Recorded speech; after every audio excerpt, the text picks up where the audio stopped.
तो हमारे सामने एक क्वेश्चन है, दिया हुआ है कि इंस्टेंटेनियस वेलोसिटी है वो कांस्टेंट है। तो आपसे पूछा what about instantaneous speed, instantaneous speed क्या होगा। तो हमें पता है कि अगर जो इंस्टेंटेनियस वेलोसिटी अगर वो कांस्टेंट है, वेलोसिटी आपको पता है एक वेक्टर क्वांटिटी है, तो उसमें दो चीज होती है, एक होता है मैग्नीट्यूड और दूसरी चीज होती है डायरेक्शन। तो अगर ये इंस्टेंटेनियस वेलोसिटी कांस्टेंट है तो मतलब इसका मैग्नीट्यूड भी कांस्टेंट होगा और इसकी डायरेक्शन भी कांस्टेंट होगी। इसका मतलब है कि कोई भी बॉडी है वो सेम स्पीड के साथ यानी सेम मैग्नीट्यूड के साथ, मान लो 2 मीटर पर सेकंड से चल रही है, सेम स्पीड के साथ यानी सेम मैग्नीट्यूड के साथ, सेम वेलोसिटी के साथ, और डायरेक्शन कांस्टेंट का मतलब है सेम डायरेक्शन में चल रही है, डायरेक्शन भी सेम रहेगा, तो बॉडी लगातार 2 मीटर पर सेकंड से एक ही डायरेक्शन में चलती जाएगी। This is the meaning of instantaneous velocity which is constant. Okay, now this conceptual question asks what about instantaneous speed. So we know that instantaneous velocity का जो मैग्नीट्यूड होता है is nothing but equal to instantaneous speed. तो अगर velocity, instantaneous velocity का जो magnitude है, instantaneous velocity का जो ये मैग्नीट्यूड है वो कांस्टेंट है।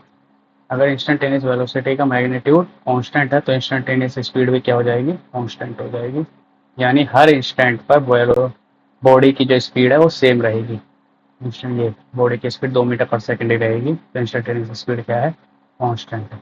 अब नेक्स्ट क्वेश्चन है what about average velocity.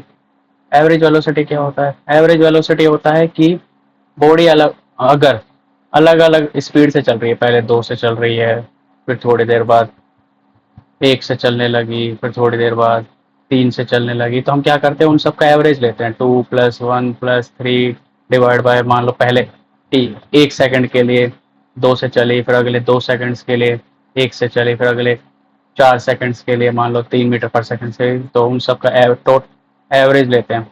Average निकालने का भी एक तरीका है कि टोटल डिस्टेंस निकालते हैं और फिर उसका टोटल टाइम निकालते हैं। लेकिन यहाँ पर क्या है, यहाँ पर तो बॉडी सेम स्पीड से चल रही है, लगातार कांस्टेंट स्पीड से चल रही है 2 मीटर पर सेकंड से, तो इसलिए हर समय जब स्पीड कांस्टेंट रहेगी तो उसकी एवरेज स्पीड भी क्या हो जाएगी, एवरेज वेलोसिटी भी आपकी कांस्टेंट ही हो जाएगी। एवरेज स्पीड भी आपकी कांस्टेंट हो जाएगी, जो कि किसके बराबर होगी, इंस्टेंटेनियस इंस्टेंटेनियस वेलोसिटी के बराबर हो जाएगी। ठीक है, इंस्टेंटेनियस वेलोसिटी के बराबर हो जाएगी आपकी average velocity, because her instant पर आपकी वेलोसिटी सेम है, तो बड़े इंटरवल के लिए भी वो वेलोसिटी वही रहेगी। Same goes for average speed. Average speed के लिए भी आपकी एवरेज स्पीड भी आपकी क्या रहेगी, कांस्टेंट ही रहेगी, क्योंकि इंस्टेंटेनियस स्पीड आपकी कांस्टेंट है।